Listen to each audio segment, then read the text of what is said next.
Hello dear students, good morning, good evening all of you. कैसे हैं आप सब? आई होप कि आप बहुत अच्छे हैं और बहुत ही अच्छी तरीके से आप इस कोर्स को कवर कर रहे हैं। पढ़ने में आपको बहुत ही मजा आ रहा है। एवरी टॉपिक्स आपको बहुत ही अच्छी तरीके से समझ में आ रहा है। अगर कुछ टॉपिक्स में अगर आपके कोई भी डाउट्स है, वो डाउट्स आप एवरी संडे को जो हमारा डाउट सेशन होता है उसमें आप कवर कर सकते हैं, या फिर आप हमें व्हाट्सएप करके भी आप पूछ सकते हैं। लेकिन आपको सर क्या करना है, जब भी आप क्लासेस ज्वाइन करें आपको ये ध्यान रखना है कि आपको सेल्फ नोट आपको जरूर बनाना है और क्लासेस रेगुलरली आपको रिवाइज भी करनी है। ऐसा नहीं है कि सर एक बार आपने क्लासेस अटेंड कर ली और फिर आप यूँ समझ जाओगे कि सर हमको एक ही बार में समझ में आ जाएगा। ऐसा पॉसिबल नहीं है। अगर आपके लिए एक सब्जेक्ट बिल्कुल न्यू है तो उसको आपको बार बार पढ़ना पड़ेगा, बार बार आपको रिवाइज करना पड़ेगा। ठीक है, हम बात कर रहे हैं सर जीएसटी की, और जीएसटी के प्रीवियस लेक्चर्स के अंदर हमने बहुत कुछ कवर किया। आज से हम स्टार्ट करने वाले हैं input tax credit. Input tax credit GST का मेन चैप्टर है। मेन चैप्टर्स का मतलब ये होता है कि सर पूरा जीएसटी जो है ना वो इनपुट टैक्स क्रेडिट के चैप्टर पर डिपेंड है, ऐसा आप बोल सकते हैं। क्योंकि बोलते हैं कि main bone of GST is input tax credit. Input tax credit के बारे में हमने प्रीवियस क्लासेस के अंदर बहुत कुछ देखा था। हालांकि ऐसा भी नहीं है कि पूरा डिटेल में देखा था, लेकिन बताया था कि एक्चुअल में ये इनपुट टैक्स क्रेडिट क्या होता है। तो आज के लेक्चर्स में स्टार्ट करते हैं इनपुट टैक्स क्रेडिट। सबसे पहले इनपुट टैक्स क्रेडिट के बारे में थोड़ा सा ओवरव्यू देख लेते हैं। इसके बाद में उसके जो भी सेक्शन है, ब्लॉक क्रेडिट क्या है, अपॉर्चमेंट क्रेडिट क्या है, ये सब कुछ हम आने वाले लेक्चर्स में डिटेल में देखेंगे। हमने प्रीवियस क्लासेस में देखा था कि सर अगर आप कोई भी बिजनेस करते हैं, नॉर्मली अगर आप सर कोई भी बिजनेस करते हैं तो उस बिजनेस में क्या होता है कि अगर हम बात करते हैं ट्रेडिंग बिजनेस की, तो ट्रेडिंग बिजनेस में क्या होता है सर, हम गुड्स को परचेज करते हैं और उसी गुड्स को हम सेल्स करते हैं। जब गुड्स परचेज करते हैं, एवरी पर्सन, जो भी सामने वाला पर्सन रजिस्टर्ड है, जैसे फॉर एग्जांपल हमने मिस्टर राम से गुड्स परचेज किया। किससे किया? मिस्टर राम से हमने गुड्स परचेज किया। मिस्टर राम क्या है सर? रजिस्टर्ड पर्सन है, यानी कि वो जीएसटी में रजिस्टर्ड है। तो उसने हमसे क्या कलेक्ट किया सर? जो भी उसका रेट था उसके साथ में उसने हमसे जीएसटी कलेक्ट किया। फॉर एग्जाम्पल 1000 रुपीज का प्रोडक्ट था, उस पर 180 रुपीज हमने जीएसटी लिया और 1180 रुपये का इनवॉइस उसने हमारे नाम पर जनरेट किया। हमने वो इनवॉइस परचेज किया, हमने 1180 रुपये का पेमेंट उस पर्सन को किया, जिसमें से 180 रुपीज हमने क्या किया, टैक्स के रूप में उसको पे किया। अब यही गुड्स जब हम किसी को सेल करते हैं तो सेल करते समय हम क्या करते हैं, किसी से टैक्स कलेक्ट करते हैं। क्या करते हैं? किसी से टैक्स कलेक्ट करते हैं। गवर्नमेंट ने ये जो टैक्स कलेक्ट करने की जो रिस्पॉन्सिबिलिटी दे रखी है, किसको दे रखी है कि जो गुड सेल्स करेगा, जो गुड सेल्स करेगा उस पर्सन को उन्होंने बोला है कि आपको टैक्स कलेक्ट करना। अब ये गुड सर हमने 1200 रुपए में सेल्स किया, किसी को कितने में किया? 1200 में, यानी कि हमने 200 रुपीज प्रॉफिट कमाया। अब ध्यान से समझना इस बात को, कितना प्रॉफिट कमाया? हमको प्रॉफिट कमाना है सर 200 रुपीज। तो अब इस प्रोडक्ट को कितने में सेल करेंगे? अगर हम इस प्रोडक्ट के ऊपर हमको 200 रुपए कमाने हैं तो हम इस प्रोडक्ट को कितने में सेल करेंगे? तो यहां पर हम परचेज कर रहे तब बोलते हैं कि सर 1000 रुपीज तो हमारे गुड्स की कॉस्ट थी और 180 रुपीज सर हमने जीएसटी पे किया था, तब ऐसे करके हमने 1180 पे किया। अब हमको सर 200 रुपए कमाने, 200 रुपीज इस प्रोडक्ट के ऊपर कमाना है, तो आपको 200 रुपये सर यहां पर ऐड करने होंगे, यानी कि 1200 रुपये का प्रोडक्ट आपको सेल करना पड़ेगा। कितने का प्रोडक्ट आपको सेल्स करना पड़ेगा? 1200 रुपीज का प्रोडक्ट आपको सेल करना पड़ेगा। अब उस पर आपको एट द रेट 18% जो भी उस पर प्रोडक्ट का जो रेट है वो रेट आपको जीएसटी का जो रेट है वो आपको कवर करना। तो 1000 पर तो 180 हो गया, 1200 पर 36 रुपये और मान लेते हैं हम, 36 यानी कि 216 रुपया फॉर एग्जाम्पल। ठीक है, तो ये कितना हो गया सर? 1416 रुपया। हम सामने वाली पार्टी से कितना कलेक्ट करेंगे सर? 1416, जिसमें 216 रुपये हमने क्या किया सर? जीएसटी कलेक्ट किया हुआ। 216 रुपये हमने क्या किया सर? ये जीएसटी कलेक्ट किया हुआ। ठीक है, अब गवर्नमेंट हमको बोलती है, गवर्नमेंट सर हमको बोलती है कि ये जो 216 रुपये आपने जो टैक्स कलेक्ट किया है, ये टैक्स सर आप हमको दे दीजिए। ये टैक्स आप हमको दे दीजिए, यानी कि 216 रुपये आप हमको पे कर दीजिए। हमने बोला सर एक मिनट शांति रखो सर, ये जो 216 रुपये सर आप हमने जो इनसे पार्टी से जो टैक्स कलेक्ट किए हैं, क्या 216 रुपये हम आपको दे दें? तो सर ऑलरेडी जो हमने इस गुड्स पर 180 रुपये का टैक्स पे किया, हम तो बिजनेसमैन है ना, बिजनेसमैन के ऊपर कभी भी टैक्स बर्डन नहीं आता। बिजनेसमैन जो गुड्स इधर से इधर करता है, इधर से इधर करने का मतलब होता है कि एक हाथ से परचेज किया, दूसरे हाथ से उसने सेल्स कर दिया, तो उसके ऊपर टैक्स का बर्डन कभी नहीं आता। वो सामने वाली पार्टी से लेता है और गवर्नमेंट को पे करता है।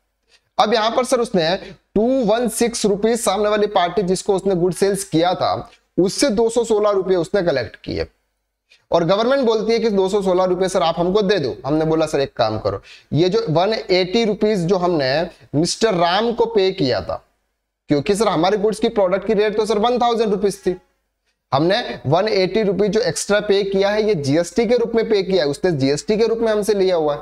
तो ये 180 रुपीज का क्या करना है? गवर्नमेंट बोलती है एक काम करो, इसको माइनस कर दो।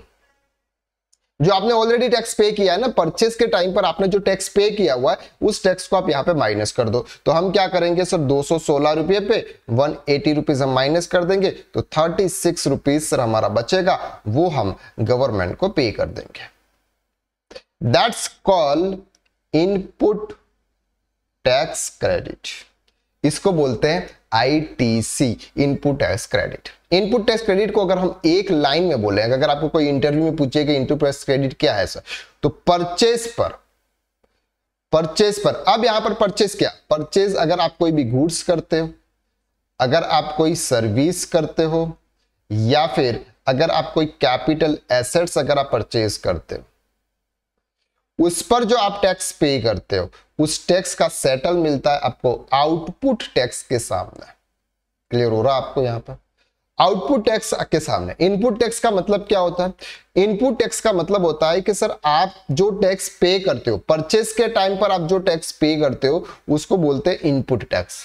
और आउटपुट टैक्स का मतलब क्या होता है कि जो आप सेल्स करते समय टैक्स कलेक्ट करते हो उसको बोलते हैं आउटपुट टैक्स। ठीक है, तो आउटपुट टैक्स सर हमको गवर्नमेंट को देना होता है, तो आउटपुट माइनस इनपुट, यानी कि जो भी हमको गवर्नमेंट से हमने जो भी पर्सन से हमने कलेक्ट किया उसमें से जो हमने इनपुट यानी कि परचेस करते टाइम हमने पे किया वो माइनस कर देते, तो यहां पर आता है सर जीएसटी पेएबल। और जीएसटी पेएबल उतना ही आता है जितना जितना आप प्रॉफिट ऐड करते हो, जितना जितना आप प्रॉफिट ऐड करते हो।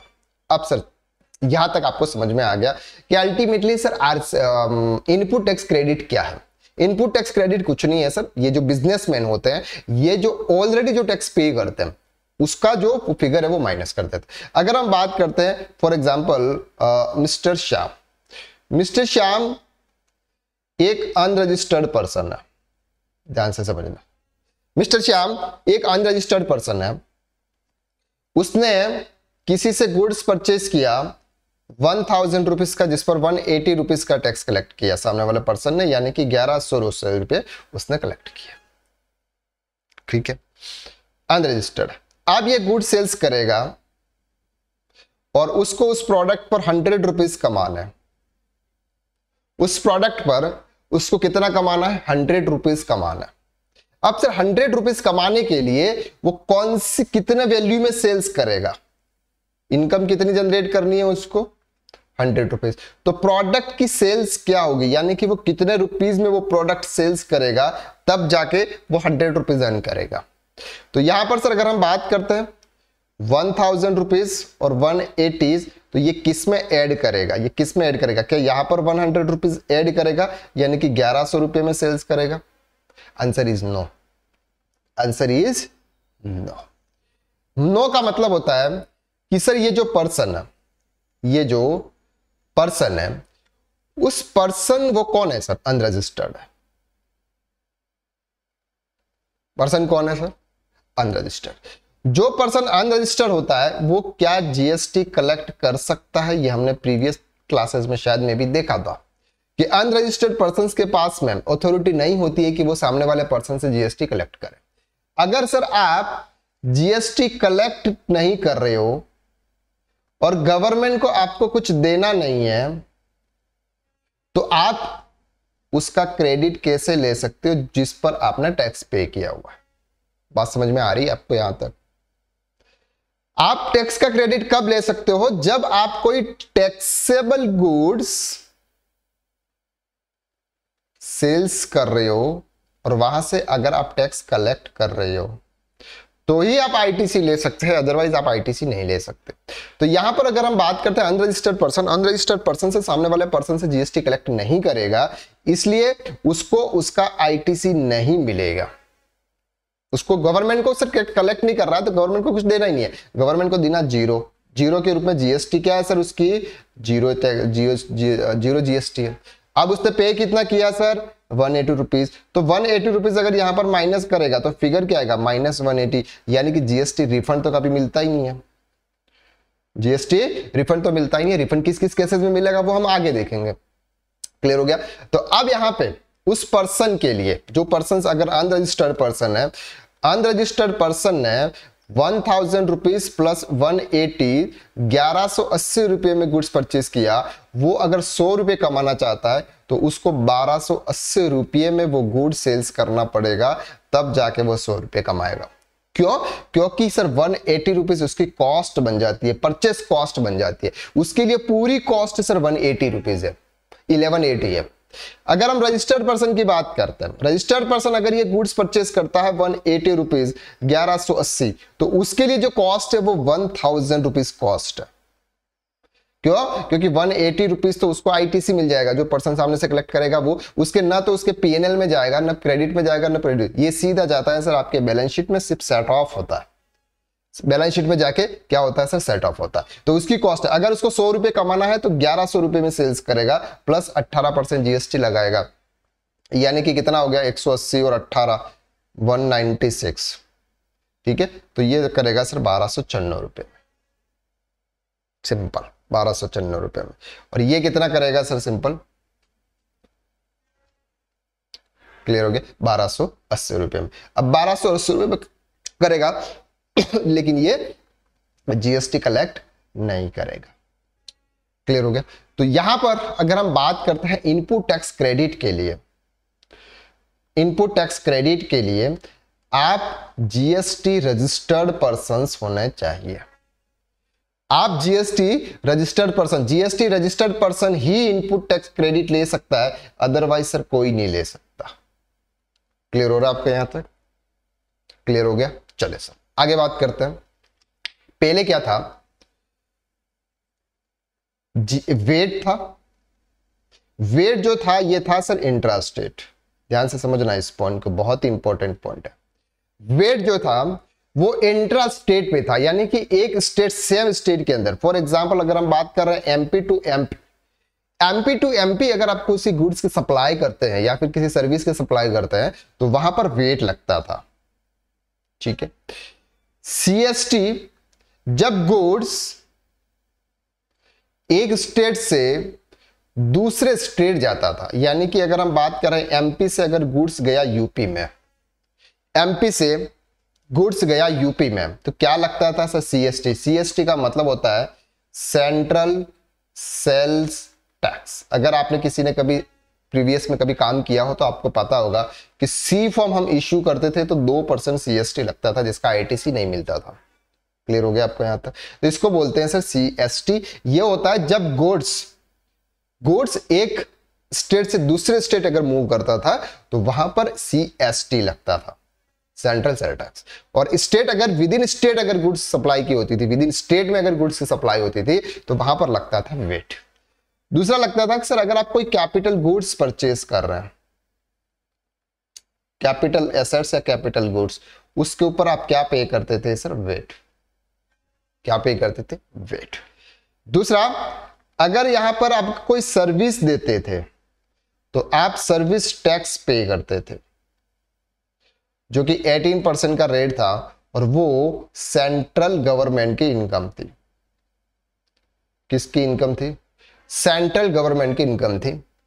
अब यहां पर इसको पूरे को अगर कंक्लूजन निकालें इसका, तो वेट का सीएसटी के सामने कोई क्रेडिट नहीं मिलता। वेट का सीएसटी के सामने कोई भी, अगर आपने एक स्टेट से दूसरे स्टेट गुड्स की सप्लाई की और सेम टू सेम, ध्यान से समझना, फॉर एग्जांपल अगर आपने दूसरे स्टेट से गुड्स की सप्लाई की, फॉर एग्जांपल अगर आपने यूपी से गुड्स परचेज किया 1000 रुपए का, उस पर 2% यानी कि 20 रुपया, 20 रुपया ही होता है 2%, 20 रुपया, 1020, ये क्या पे किया सर आपने? सीएसटी पे किया।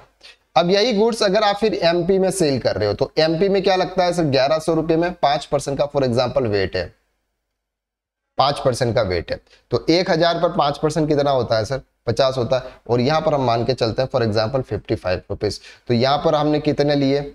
1155 रुपए हमने कलेक्ट किए। अब गवर्नमेंट, एमपी गवर्नमेंट बोलती है कि लाओ सर ये 55 रुपये आप हमको पे कर दो, 55 रुपये आप हमको पे कर दो। उस समय हम ये नहीं बोल सकते थे कि सर 20 रुपीज हमने सीएसटी में पे किया हुआ, हमको 55 रुपए यहां पर भी पे करने पड़ते थे और 20 रुपए ये जो हमने पे किए ये भी पे करने पड़ते थे। यानी कि सर इसका आईटीसी परचेस करते समय अगर आप इंटर स्टेट परचेस करते इस समय और जो आप टैक्स पे कर रहे थे उसका आईटीसी आपको इसके सामने नहीं मिलता था।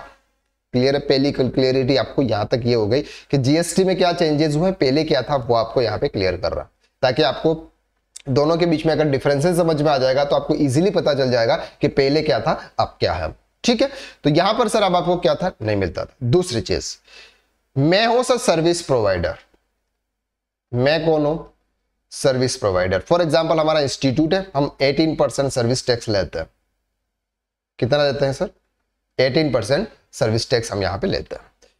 फॉर एग्जांपल अगर हमने किसी स्टूडेंट से 5000 रुपए की फीस ली, उस पर 18% का टैक्स है, 18% का टैक्स के हिसाब से फॉर एग्जांपल हम मान लेते हैं 400 रुपया, तो हमने 5400 रुपये फॉर एग्जांपल उससे हमने कलेक्ट किया। ठीक है, 5400 रुपीज हमने उनसे कलेक्ट किया। अब सर हमने क्या किया, हमारे ऑफिस में लाने के लिए सर हमने एक ऐसी परचेस किया जिसकी वैल्यू थी फॉर एग्जांपल 50,000 और उस पर हमने 5% यानी कि 2500 रुपया हमने क्या किया? वेट पे किया।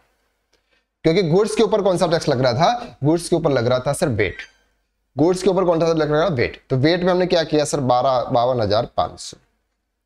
अब यहां पर ये जो सर्विस टैक्स हमने सामने वाली पार्टी से कलेक्ट किया था, स्टूडेंट से हमने कलेक्ट किया था, ये हमको गवर्नमेंट को पे करना। क्यों? क्योंकि सर हमने पार्टी से कलेक्ट किया है और गवर्नमेंट को देना है, तो 400 रुपए का सर हमको सर्विस टैक्स देना पड़ा था। अब हम ये बोल सकते थे कि सर ये जो हमने 2500 रुपए का ये हमने जो वेट गुड्स परचेज किया उस पर हमने वेट पे किया है, क्या ये 2500 रुपये हम माइनस कर दे? Answer is no. यानी कि अगर आप सर सर्विस प्रोफेशन में हैं और अगर आप कोई भी कैपिटल गुड्स अगर परचेज कर रहे हैं उस पर अगर आप कोई भी टैक्स पे कर रहे हैं तो उसका आईटीसी आपको नहीं मिलता था। दूसरी चीज, फॉर एग्जाम्पल एक ट्रेडर है, ट्रेडर ने गुड्स सप्लाई की 1 लाख रुपए की, उस पर 5% का जीएसटी यानी कि 5% का वेट है, तो 5,000 रुपीज उसने कलेक्ट किया सामने वाली पार्टी से 1,05,000। उसने सर एक सीए से ऑडिट करवाई, ऑडिट है सर उसने लिए 10,000 रुपीज और 180 रुपीज उसने जीएसटी लगाया। कितना लगाया? 180 रुपीज, 1180 होगा ना, 10,000 पे 18% कितना होता है? 1180 होता है ना, जो भी होता होगा। तो फॉर एग्जांपल हम ये मान के चलते हैं कि 11,180 रुपया ये है। ठीक है, तो अब सर ये जो 180 रुपीज यानी कि 1180 रुपये ये जो सर्विस टैक्स उसने कलेक्ट किया ये गवर्नमेंट को पे करना था। सॉरी, ये गवर्नमेंट को पे नहीं करना था, ये तो उस पर्सन ने क्या किया? सर्विस ली जो कि उसको पे किया। अब यहां पर सर जब रिटर्न का टाइम आया, रिटर्न के टाइम पे उसको वेट पे करना था 5,000 रुपीज। उसके पास में इनपुट वेट था, सेम स्टेट के अंदर गुड्स परचेज किया था सर, 2,000 रुपये इनपुट वेट था। अब सर उसके पास में ये सर्विस टैक्स था, तो ये सर्विस टैक्स यहाँ पे माइनस करने का बोलता था कि मैं माइनस कर दूं क्या? Answer is no. उसको 3,000 रुपीज का वेट गवर्नमेंट को पे करना पड़ता था, यानी कि उसके सामने वो ये सेट ऑफ नहीं ले सकता था। ये था सर बिफोर जीएसटी, यानी कि 1 जुलाई 2017 से पहले का ये कार्यक्रम था। अब बात करते हैं जीएसटी में। जीएसटी में क्या किया, जीएसटी का नाम ही रख दिया सर उन्होंने गुड्स एंड सर्विस टैक्स, यानी कि सर उसने कोई भी इस तरह से बाइफरकेट नहीं किया और दोनों को सेपरेट नहीं किया। सर्विस भी उसी में आती है, गुड्स भी उसी में आता है, सर्विस भी उसी में आती है, गुड्स भी उसी में ही आता है, इसलिए दोनों को उन्होंने कोई सेपरेट नहीं किया। अगर आप गुड्स परचेस कर रहे हैं, आप गुड्स परचेस कर रहे हैं और उस पर अगर आप जीएसटी पे कर रहे हैं और अगर आप सर्विस दे रहे हैं और आप जीएसटी कलेक्ट कर रहे हैं तो उसके सामने आप इसका आईटीसी ले सकते हैं, इसका आईटीसी ले सकते हैं। मतलब यह है कि अगर ट्रेडर अगर कोई सर्विस लेता है तो उसका आईटीसी ले सकता है, और अगर कोई सर्विस प्रोवाइडर अगर कोई भी गुड्स परचेस करता है, कोई कैपिटल एसेट्स अगर परचेस करता है तो उसका भी आईटीसी ले सकता है। क्लियर हो गया आपको यहां तक? अब एक और इंपॉर्टेंट चीज यहां पर हम बताते हैं, हालांकि पूरा डिटेल्स में आगे हम डिटेल में कवर करने वाले हैं। एक और चीज की जो आईजीएसटी होता है, आईजीएसटी कब लगता है, सोच के बताना, आईजीएसटी कब लगता है? आईजीएसटी जब लगता है सर इंटरस्टेट होता है तब। अब इंटरस्टेट में चाहे वो इंटरस्टेट परचेज हो चाहे वो इंटरस्टेट सेल्स हो, उस समय आपका क्या लगता है सर? आईजीएसटी लगता है। तो यहां पर आईजीएसटी आपने पे किया और इधर फॉर एग्जांपल मैंने गुड्स परचेज किया यूपी से, 1000 का गुड्स था, 180 रुपया जीएसटी लगाया, 1100 रुपये का मैंने ये आईजीएसटी पे किया। ठीक है, अब ये यूपी से मैंने गुड्स परचेज किया, अब मैं ये गुड्स एमपी में ही सेल्स कर रहा हूं 1100 रुपये में, जिसके अंदर मैं 18%, एक काम 18%, चलो ठीक है, तो 216 रुपये, अगर हम यहाँ पर 18 रुपये और ऐड कर लेते, 100 पे 18 रुपये तो 20, 200, 196 रुपये, 196 रुपीज मैं जीएसटी कलेक्ट कर रहा हूं। ठीक है, उसमें क्या कलेक्ट कर रहा हूं सर? सीजीएसटी आएगा और एसजीएसटी आएगा, क्योंकि विद इन स्टेट में गुड्स की सप्लाई कर रहा हूं। तो अब इसके सामने मुझे आईजीएसटी की क्रेडिट मिलेगी। अब यहां पर सर ये कोई भी प्रॉब्लम यहां नहीं है कि अगर आप एक स्टेट से दूसरे स्टेट गुड्स की सप्लाई कर रहे हैं या फिर विद इन स्टेट आप गुड्स की सप्लाई कर रहे हैं, आपको टैक्स सभी तरह से आपको इसके इनपुट टैक्स क्रेडिट मिलेगी। चाहे आप सर्विस प्रोवाइडर हैं, अगर आप कोई गुड्स परचेज कर रहे हैं तो आपको उसकी भी क्रेडिट मिलेगी, अगर आप ट्रेडर हैं और अगर आप किसी से कोई सर्विस ले रहे हैं तो उसकी भी क्रेडिट मिलेगी। तो यहां पर अल्टीमेटली कहने का मतलब यह है कि जीएसटी आने के बाद में न तो गुड्स सेपरेट है, न सर्विस सेपरेट है, न कि कैपिटल एसेट सेपरेट है, न इंटरस्टेट सेपरेट है, न इंट्रास्टेट सेपरेट है, सब सेम है, सबकी क्रेडिट एक दूसरे को मिलती रहती है। लेकिन ये सिर्फ क्रेडिट मिलती है बिजनेस को जिसका जीएसटी में रजिस्ट्रेशन होता है और वो आगे गुड्स की सप्लाई करता है। क्लियर हो गया आपको यहां तक? तो ये था basic introduction of input tax credit. अब हम आगे सेक्शन 17 के जितने भी सेक्शन हैं उन सेक्शन को डिटेल्स में कवर करेंगे। यहां तक आपको थोड़ा सा ओवरव्यू ये समझ में आ गया कि एक्चुअल में ये इनपुट टैक्स क्रेडिट क्या है और इनपुट टैक्स क्रेडिट किस तरह से वर्क करता है, ये आपको इजीली समझ में आ रहा है। चलिए, तो आपको सर अच्छी तरह से हमारी क्लासेस समझ में आ रही है कि नहीं आ रही है, आप रेगुलरली क्लास अटेंड कर रहे हैं या नहीं कर रहे हैं, प्लीज आप थोड़ा सा आप हमें व्हाट्सएप करके आप हमें बताएं तो हमें पता चलेगा। दूसरा, अगर हमारी टीम अगर आपको टाइम पर कॉल करे तो आप कॉल उठाकर आप उनसे बात करें कि आपकी क्या प्रॉब्लम्स है, आपने कहाँ तक ज्वाइन किया या नहीं किया, जो भी आपके इश्यूज हैं वो भी इश्यूज आप हमारे साथ में शेयर कर सकते हैं। ठीक है, तो आज के लिए बस इतना, नेक्स्ट लेक्चर में हम फिर मुलाकात करते हैं, तब तक के लिए thank you so much, bye bye, take care.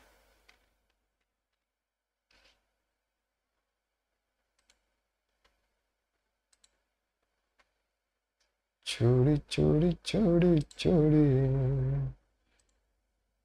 छोड़ी छोड़ी छोड़ी छोड़ी।